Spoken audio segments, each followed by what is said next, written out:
Please like our video and subscribe to RotoWire. Then go to rotowire.com/pod for a free 10-day trial. Welcome to the RotoWire Prospect Podcast. I'm Clay Link here with RotoWire.com's lead prospect writer, James Anderson. Great to be back talking prospects with you, James. Another year of the RotoWire Prospect Pod. This should be great. How are you doing, man? I'm pretty tired, but feeling very relieved to have this update in the books. Still a lot of work to do with the magazine and everything, but good. Feels good to be done with that. Fresh top 400 up at rotowire.com, rotowire.com/free for a 10-day trial. The top 200 of these in the magazine, and that has been our focus. We decided to push the magazine back a little bit just as we waited to see if we could, learn anything about the start of the season, the universal DH, what have you. And I'm glad we did that because a lot of dominoes fallen in recent days, so we can update to account for that information. But I'm with you, man. Just grinding on this magazine. Hope you all will check it out, rotowire.com/magazine for yours. It's the only place to get it this year. It will not be sold on newsstands. We're, by the way, on YouTube now with the RotoWire Fantasy Baseball Podcast. And I don't know if you can see it, but I have my Draft Slayer tee on. So thanks to RotoWire for that. I think most people, though, would call me a draft delayer this week. I feel bad about that. But just whiffing on picks and timing out. I've been distracted by the mag, but I feel terrible about it. That's not usually your thing either. Blowing it. You're usually pretty prompt, but I mean, you just got so much on your plate right now. It's understandable. Well, I'm not trying to put myself up on the cross or anything, but you just lose track of time. And I always used to get mad at people for that, James. Now I'm the a-hole. Live long enough to see yourself become the a-hole in drafts. But yeah, this top 400 update. The first thing you wanted to throw out was just to not maybe read too much into the UpDown Arrows. Do you want to explain your thinking in throwing that out there? Yeah, there's just, there's a lot of guys who have either an up arrow, down arrow, whatever. And I mean, I know people love those. They're obviously very helpful tools, but I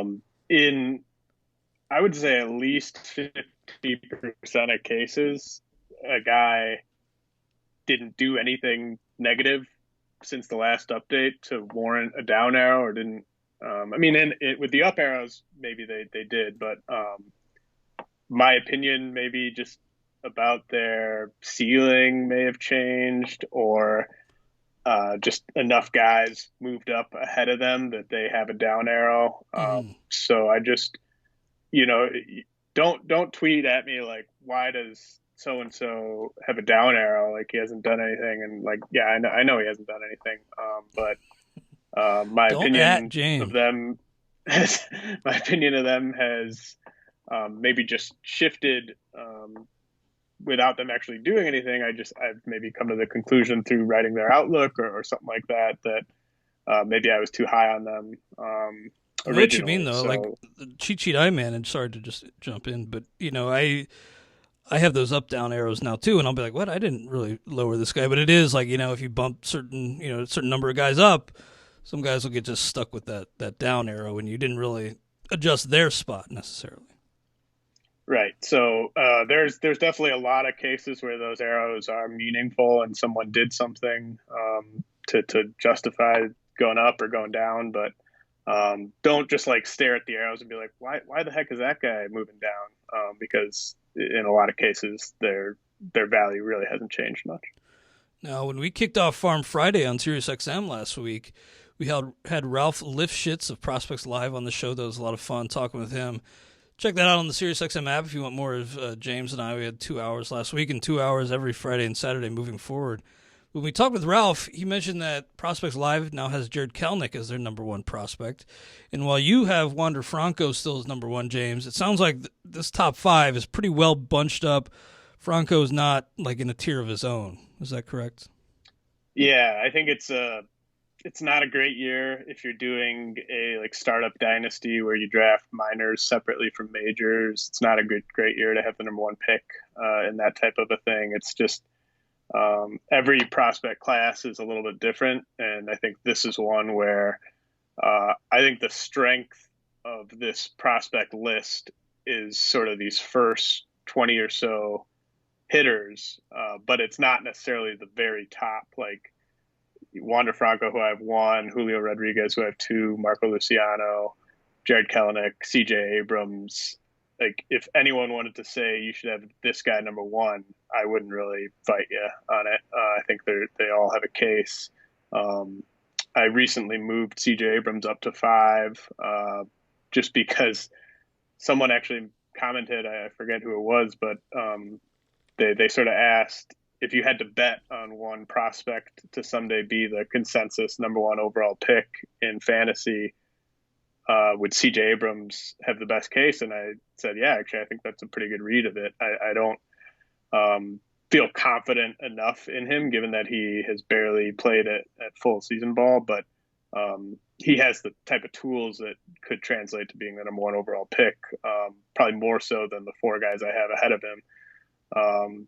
But I think he's probably also the riskiest of those 5, so that's why he's 5th. But I think Rodriguez and Luciano are just so rock solid in terms of batting average and power, and I'm just extremely confident in those guys becoming top 10 fantasy outfielders in Rodriguez's case. And Marco Luciano could be a 40 homer shortstop, and Kelenic's great too.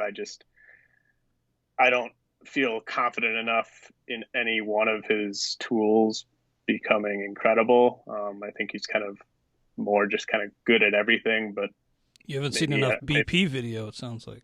Well, I mean, I do remember that one where he, what did he hit, like a Frisbee or whatever with the baseball? Oh, yeah, that was pretty impressive.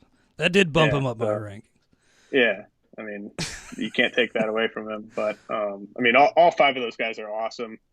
But the gap, there's not much of a gap at all between Wander Franco and the guys just below him. Mariners fans have a lot to look forward to with those 2 top 5 prospects in all of baseball. And for your ETA, we're expecting, most anyway, are expecting Wander Franco, Kelenic to debut this year. You do have Julio Rodriguez's ETA at 2021, obviously a guess, but what's your level of confidence in that ETA for Julio Rodriguez? Maybe 55%. Yeah. Like, I think it's close to a coin flip. He probably needs to he really needs to lay the groundwork probably in April and May. I think he's talented enough to do that. I mean, I think he could very well be one of their best hitters in big league camp this spring.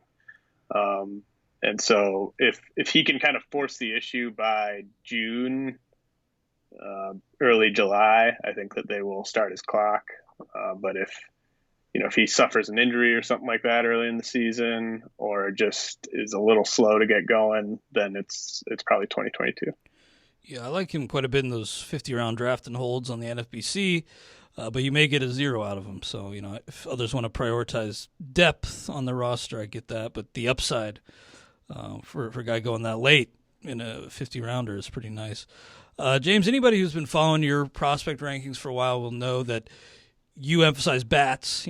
Anybody playing in a dynasty league, it's pretty simple, but you want to prioritize the top bats, and the arms obviously carry a lot of risk, even as exciting as they could look coming up through the system. And with your latest update, you actually have 21 hitters before your first pitcher. How do you feel about the pitchers in the minors right now, and who is your number 1?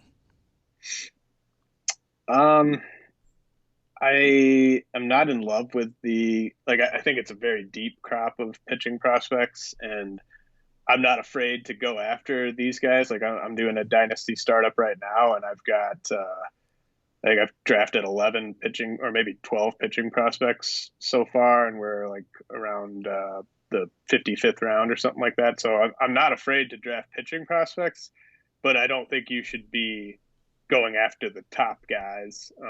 There are so many great pitching prospects that are going to fall for one reason or another in a draft. you don't want to pay the full sticker on a guy like Sixto Sanchez, even though he is my favorite pitching prospect in the game.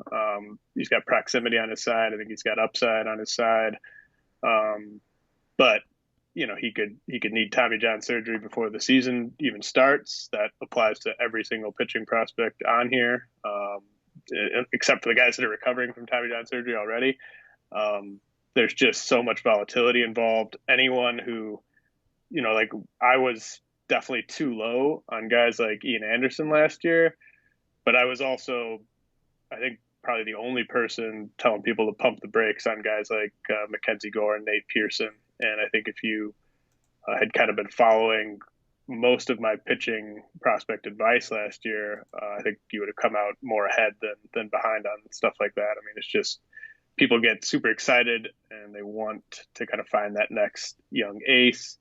But even if you look at the pitchers who are kind of becoming aces or have proven that they are aces, guys like Shane Bieber, a lot of those guys that are going near the top of redraft leagues on the pitching side, like they all kind of have a different story. Like Shane Bieber was never a big time pitching prospect, and there's guys that come from like all different spots of the prospect rankings that end up becoming SP1s, SP2s.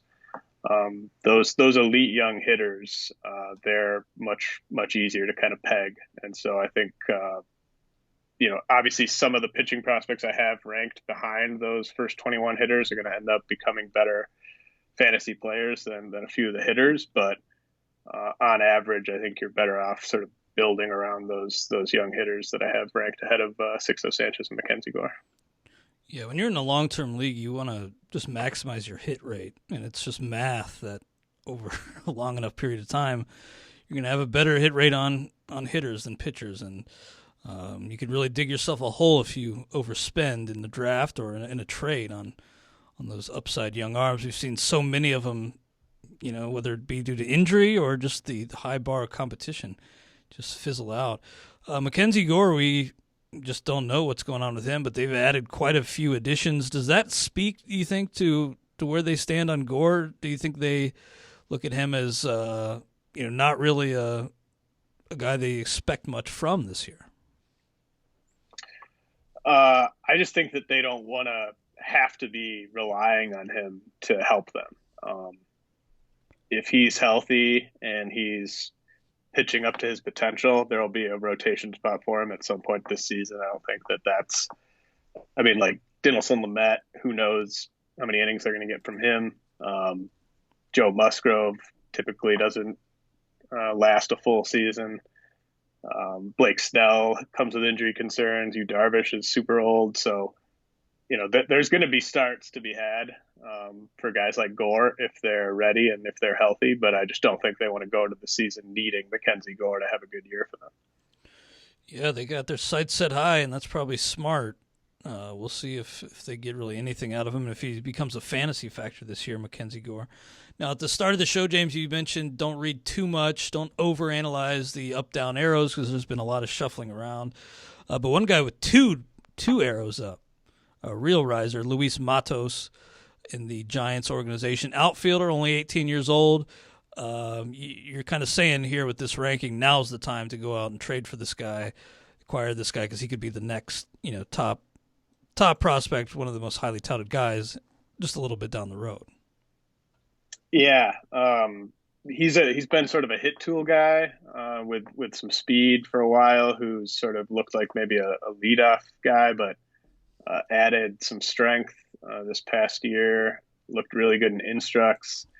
And he kind of reminds me, like everyone talks about Marco Luciano, rightfully so. He's arguably the best prospect in the game. But I feel like Matos is kind of the Bo Bichette to Luciano's Vlad Guerrero, where like Luciano's going to get all the hype, and then by the time they get to the big league level, there might not be much of a gap between the two because Luciano's just kind of that classic run producer, like number 3, number 4 hitter who's going to hit a ton of homers and hit for a high average. But Matos is more of sort of the 5 category guy, maybe a number 2 hitter who hits 20 plus homers, steals 20 bases, hits for a high average. And obviously we want to see it against more advanced pitchers in games that count. But I do think he's trending towards being a top 10 prospect sooner than later. So I would, if you can go out and trade for him, great. I mean, I'm sure that whoever has him in your league is not going to be looking to deal him, but might be worth just sort of seeing what's out there. Yeah, by the way, you mentioned Vlad Jr. in passing. I guess the third base thing is officially dead, huh, after they added Marcus Semien. R.I.P. to your Rowdy Tellez shares early on.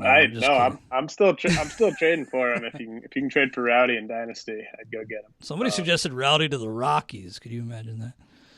That'd be amazing. But right behind Luis Matos on your top 400 prospect rankings. Again, rotowire.com/free to check these out for yourself without a subscription. 10 days on us. Hedbert Perez, another teenager. What do you like about Perez so much? He's kind of the exact same deal as Matos, where just a really strong summer for him developmentally. Like I think he kind of got a leg up on a lot of his peers by getting to go to the Brewers alternate training site. He's another guy that's got 5 category potential and really someone who has just been up arrows kind of next to his name for over a year now. Just nothing negative. Everything you read, everything you hear is just extremely glowing about Herbert Perez, and he hasn't played an official pro game yet. But Jason Dominguez hasn't played an official pro game yet either. And I think that Perez has really kind of distinguished himself as the second best guy from that 2019 J2 class, at least for Dynasty. Like if you're kind of trying to roster one of those guys and hoping that it really hits big for you, I think Perez would be my number 2 pick at this point behind Jason Dominguez. Awesome. Well, we got to pause for a quick second as we bring you a word from our friends over at Monkey Knife Fight. Now that your season-long fantasy basketball and fantasy hockey leagues have started, this is a great time to check out our friends at Monkey Knife Fight, the fastest-growing site in daily fantasy.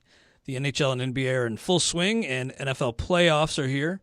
The time is now to take advantage of the 100% instant match up to $50 on your first deposit by using the promo code RotoWire. Visit monkeyknifefight.com and use promo code ROTOWIRE today. James, Wilman Diaz, you're going to see the up-down arrows, but he's the rare case inside the top 200 where it's a plus symbol next to him, meaning he was added to your top 400. So this guy, in his first appearance on your list, all the way up at 43, Wilman Diaz, not a player I'm very familiar with. What can you tell us about him? Yeah, I think he's the best of this class of international free agents that signed on January 15th. Just a beautiful, explosive swing from the video that's out there. I mean, he kind of, it's so loose and so easy, and the bat speed so incredible. It kind of reminds me of there's a little bit of Ronald Acuna there. There's some Hanley Ramirez there, just in terms of how easy he makes it look. And I just think he's got kind of everything I look for in an international guy. 6'2", 170. Don't think he's going to get too big. Shortstop is probably the most likely spot for him, but I think the bat would probably play anywhere. And he could easily, this could end up looking too high, but he also could be the number 1 prospect in Dynasty in 2 years. So I think you have to be aggressive on guys like this. If you're not aggressive on them, if you want to just kind of say, hey, look, he hasn't played a game yet. He's not even 18 years old. I'm going to kind of wait and see. That's fine. And I'm not going to try to talk you out of that necessarily, but it just sort of means you're never going to roster those types of guys. You're never going to roster the Wander Franco or the Marco Luciano or the Julio Rodriguez types. You're just going to be late to the party. So You can still have success by avoiding these types of guys, but I think he's someone worth getting aggressive about. Like, I don't have him ranked in front of any hitting prospects that I think are sure thing, like top 100 overall picks in their prime.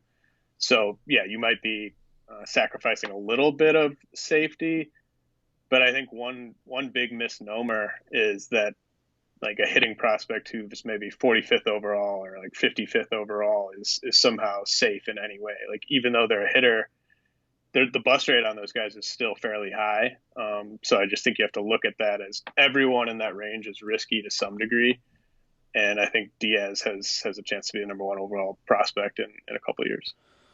Man, Dodgers just keep getting richer. As a fan of any other team, it's annoying. Just stop being so good at baseball evaluation. By the way, I think the Dodgers spent more to acquire Wilman Diaz's services than the Reds have spent, the entire NL Central spent this offseason. That's frustrating. The entire NL Central. I mean, it feels like. I mean, yeah, you might be right. They signed the Cubs signed Austin Romine, and the Brewers have been handing out NRI deals. So, I mean, Wilman Diaz got 2.8 mil. I think that is more than every team in the Central has spent so far in free agency. James, when we were doing Farm Friday last week, you were in the midst of a dynasty mock, right? I think it was a mock, but no, it's actually a high stakes. Oh, that's right. It is high stakes. I had in my head that you were doing some sort of mock, but yeah, at the time you took Matthew Allan. You were explaining that pick. You kind of sold me on him, made me want to go out and trade for him. But Michael Busch, Chris Rodriguez, others along with Matthew Allan that are trending up. Do you have a preference from these three? Like, is Allan your guy? It's kind of just, do you want to go hitter, pitcher? Busch isn't really going to provide any defensive value. Like, he might be sort of a Max Muncy type who gets eligibility at a couple positions, but it's really sort of all about the bat with him. I think Baseball America said he was the most impressive hitter during the fall instructs, which is saying a lot because there was probably more talent at fall instructs this year than almost any past year because of the amount of developmental time these guys are trying to make up. So he's trending way up. But Allan has, he could be the number 1 pitching prospect in the game in like a year. He's just got kind of everything you look for: size, velocity, off-speed stuff is all there. I mean, the command's there. You kind of just want to put him in bubble wrap and get him to the big leagues before something happens to his arm, because I don't really see any performance reason why he wouldn't be awesome. But that doesn't mean that things can't go south. But I think if you want to, he's outside the top 50, but I think at that point it's worth rolling the dice on him. Very nice. By the way, rumors about Josh Hader, just as you mentioned the Brewers, and just been hearing chirps about him maybe getting moved. So weird time in the Central, by the way. Just don't know who's going to emerge, who's really trying. Now, well, as a Brewers fan, like, that's one where I could either be really ecstatic that they trade him or really pissed off, depending on what the haul is. So seems like the Yankees were gearing up to add somebody else. I think they have a 40-man spot open, but we shall see on that. Now, in our outline here, you make an interesting comp here. You say Ryan Weathers is the pitching version of Alex Kirilloff. Do you want to explain that? Yeah, we talk so much about Kirilloff getting that first official big league at bat in the postseason and how he just looked like he belonged and everything like that. Ryan Weathers made his first MLB appearance in the postseason last year for the Padres, and I didn't realize that. I thought he looked just as at home in a big league uniform as Kirilloff did, and just was really impressive. I mean, the stuff's been ticking up for him. I think he went from sort of low 90s to mid 90s with the fastball just by getting in better shape last offseason. And I think he got that taste of the big leagues last year. And I really don't think it's going to be long before he's back. I think Mackenzie Gore is certainly the favorite among their pitching prospects to lead the team in starts this year, but I wouldn't be surprised if Weathers made more starts than Gore. I mean, I think he's probably a few months away from being a guy that I think could get guys out as a big league starter. I think the ceiling is debatable with Weathers, but really good command, 2 good off-speed pitches. I think as long as that fastball velocity holds, is kind of like a mid-90s pitch for him going forward. I think he could be a guy that sort of surprises people by how good he is. He's got that kind of number 3, number 4 starter tag some places, but I could see him just being so good with the command and pitchability that he pitches more like a number 2. So he's been a big riser as well. Very nice. I've only done, I think this is my second paid draft that I'm in right now, but I've been trying to get Kirilloff everywhere, and I'm 2 for 2 so far. He's your 10th ranked prospect. We've talked about it and how the glowing reports from the alternate site were just outstanding, and he debuted in the postseason, as you said. It was kind of an SOS the Twins sent him. He was unable to end that long postseason losing streak by himself. Can't hold that against him. But what do you think about Kirilloff and his 2021 redraft price? Do you think maybe I'm getting a little carried away? Am I leaning too much on the narrative that he was so good, batting .800? Obviously not realistic, but am I putting too much stock into the narrative? Well, where have you been taking him? I saw you got him. I think you got him as he's your like my 5th outfielder. Yeah, he's my outfield 5, and I think both of them. Outside the top 200. I have him ranked inside the top 200. Yeah, that's fine. I mean, outside the top 200, I think Kirilloff and Kelenic are going to be going, I don't know, inside the top 150 come like late March. Like I just think, like once we see some more batting practice vids and some slow-mo vids of these guys making contact. Let's get some more of those. But not with Kirilloff, because I want that price to stay. Yeah, no videos on Kirilloff. But hopefully hopefully he doesn't have an Instagram.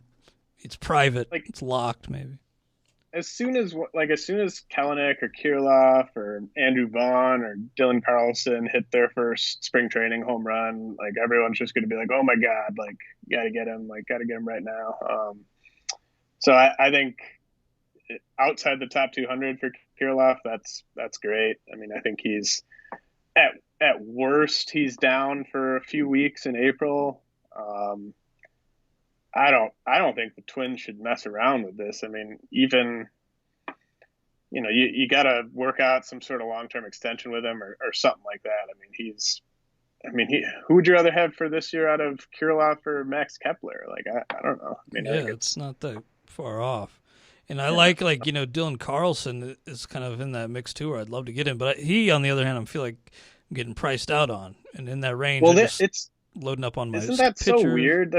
It's so weird to me, like how people sort of decide which prospects are just not going to go for any sort of discount and which guys are like Carlson. To me, yeah, he's safer than those guys because he's going to be on the opening day roster and everything. But, he's not a better prospect than Kelenic or Kirilloff. I think him and Kirilloff are about the same. And, it's just, it's interesting how there's like 100 pick difference between those guys.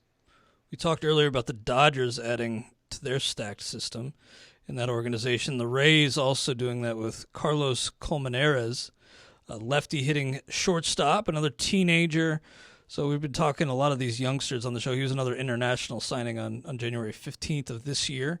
So a new guy kind of into the mix here, and it sounds like the offensive ceiling is pretty high. Not a lot of speed, but plus hit, maybe plus power in game. Yeah, I mean, he's got ridiculous left-handed power for a guy his age and his size. You know, the one knock I would have on Colmenarez is just that he's already sort of a little boxy. You know, he's kind of like 5'10", My kind of guy. muscle bound. But I think you would have said the same thing probably about Wander Franco back when he signed. Just didn't have that ideal prototypical like 6'1", 6'2" frame. But I mean, the power at his age is pretty ridiculous to all fields. And Cristian Hernandez with the Cubs, he does have that sort of ideal body type. But I think of those three top J2 guys, I think Colmenarez swing maybe is sort of the least smooth, I think, of the three. But he's gearing up for loft. I mean, you can totally see that he's going to be a home run guy probably from day one, and he's a better bet to steal bases than Colmenarez. I trust the bat a tiny bit more with Colmenarez, but these guys again, like they're risky. Either of these guys could be outside the top 150 in a year, but they could be inside the top 20 in a year as well. So I think you know what you're getting into. Like, you shouldn't think of these guys as safe commodities, obviously. But I just think if you're looking for upside, and I mean, you should be looking for upside really all the time when you're looking at prospects, and those two guys could move up in a hurry. Absolutely. A real quick note from BetMGM. Sports bettors know that magic happens when you turn a hunch into action and apply the right amount of expertise. That's why BetMGM has teamed up with RotoWire to offer new BetMGM customers a free 6-month RotoWire subscription when they place their first bet. Register on the BetMGM app or website and use promo code ROTO, that's ROTO, to claim your free subscription. Once you make your first wager, you'll receive a season's length of RotoWire's unmatched sports insight. Find out why BetMGM is the king of sportsbooks by signing up and placing your first bet today. Visit BetMGM.com for terms and conditions. 21 years of age or older to wager. Colorado, Indiana, Iowa, and New Jersey only. Please gamble responsibly. Gambling problem? Call 1-800-522-4700 in Colorado and Nevada, and 1-800-GAMBLER in New Jersey and West Virginia. In Tennessee, call or text the red line at 800-889-9789. If you or someone you know has a gambling problem and wants help, call 1-800-9-WITH-IT in Indiana. Promotional offer not available in Nevada. James, sounds like the Reds have a new number one for you. Can you tell us why Rhys Hinds has jumped to the front of that just loaded org? Well, part of the reason is because guys like Nick Lodolo and Hunter Green weren't looking as great as you might have hoped this past summer. Hunter Green's got some workout videos popping up, so watch out. Oh, wow. I might have to adjust that. I didn't see that. But yeah, peep those vids. Those vids coming. I still have hope for Hunter Green, but I mean, like we talked about, just so risky with all these guys. But Rhys Hinds, with him, the crazy power has been there. That's why they drafted him. That's why they gave him 7 figures. But there were just a lot of questions about the hit tool. Huge guy. He's athletic. He moves pretty well for his size, but he's just one of those big power hitters where you're always sort of worried until they prove otherwise about the hit tool. But it sounds like he was making contact at a better than expected clip during the fall instructional league. And I mean, if he just develops like a 45 grade hit tool, he'll be easy 30 homer guy. If he's hitting like 260, then like all of a sudden he's a borderline top 50 pick in fantasy because of the power. So we'll keep an eye on the strikeout rate. I think he'll head to low A this year. But if he keeps that strikeout rate in check, the power is just insane, and especially in that ballpark, he's a guy that could move up in a hurry as well. Let's talk a little bit about Aaron Schunk, Schunk, of the Colorado Rockies. Now, he's only played 46 games in pro ball, all at the rookie level, but he has now snuck inside your top 100. He was a second-round pick in 2019. 23 years old, so you'd think even with that limited pro experience, he might be within striking distance of the bigs. But we know how the Rockies are, and it doesn't sound like they're particularly close on moving, Arenado or Story. So maybe a while yet before we see Schunk, and he's still got a lot to prove.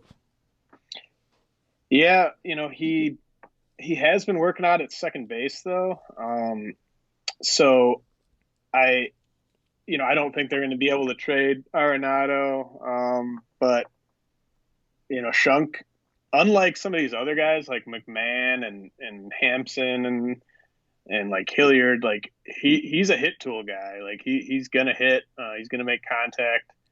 The power is sort of more just like, is he going to be 20 homers, 25 homers? And he's a really good defender. Intangibles are great. So I think he's a fairly safe Rockies hitting prospect. And, I think he's maybe a year away from the majors, something like that. But I think there will be a spot for him. If they haven't moved Arenado, it'll be second base. And I don't think he's a guy that you even think about a platoon with. So just getting an everyday player in Coors Field who's not going to strike out at a crazy high clip, it's just going to translate to fantasy value pretty easily. So, and he's a guy that there's just not a ton of hype on him, but he had a really strong summer from all the reports I could find. And just seems like he's kind of on the fast track, fairly safe. And I just think that profile in Coors Field is really appealing. I heard our friend Ian Kahn make an interesting point on his podcast with Nando DeFino and Derek Van Riper, just talking about, how it used to be like, Rockies hitting prospect in Coors, I want to get this guy. Now it's like, Rockies prospect. They're going to jerk these guys around and give you a headache. But it sounds like, there is quite a bit of hope with Aaron Schunk and quite a few reasons to be optimistic about him. Heriberto Hernandez was the guy traded to the Rays in exchange for Nate Lowe. And am I mistaken in thinking Heriberto Hernandez was like one of the big instruct guys too, like one of the guys who was really impressive in instructional ball? I have not seen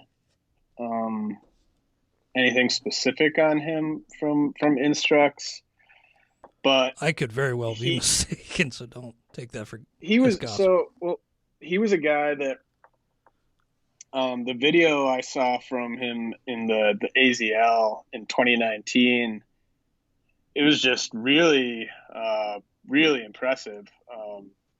Just that he has a really violent swing, but it's also he's just so good at finding the barrel.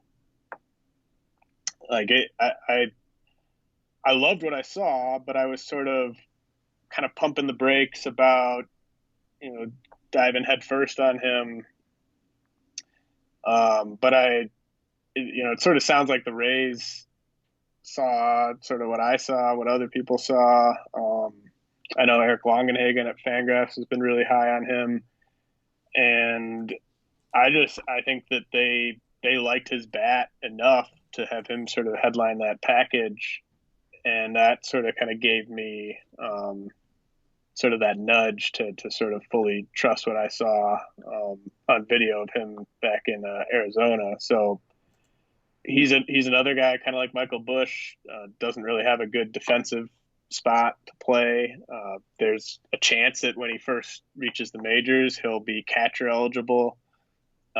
Probably would need robo umps for him to maintain that eligibility for too long, but corner outfield, DH, it doesn't really matter if he hits like I think he can hit, then they'll find a spot for him. And I'm just excited to see what he does in 2021.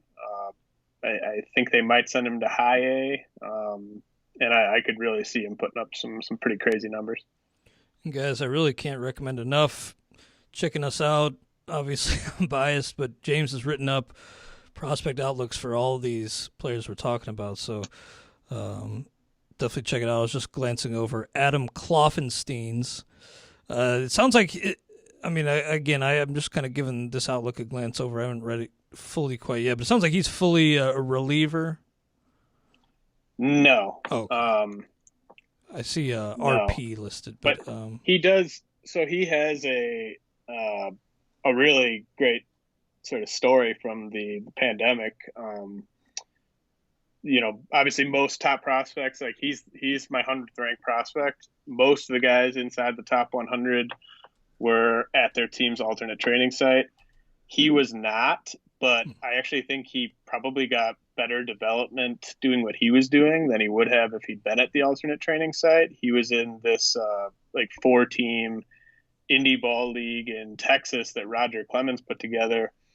And Roger Clemens actually ended up being his pitching coach during that. And Kloffenstein was 4 years younger than the next youngest guy in that league. So he was going up against like AAA hitters, quad A hitters, guys that have played in Asia. So really just it's a men's league, basically, like a really high end men's baseball league. I think I saw it referred to as the second best quality of baseball on the continent. I had no idea that even existed. That's insane. Yeah, well, I mean, in Texas, they were able to get fans. It's another world.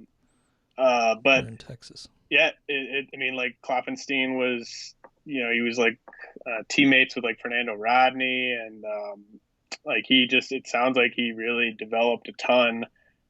Four-seamer was up to 99, sinker was up to 97, plus slider. Like I saw some quotes from him where he was saying that his goal is to develop 5 70-grade pitches. Wow. Which is like setting his sights high. You're not going to develop 5 70-grade pitches, but I love that that's something you want to do.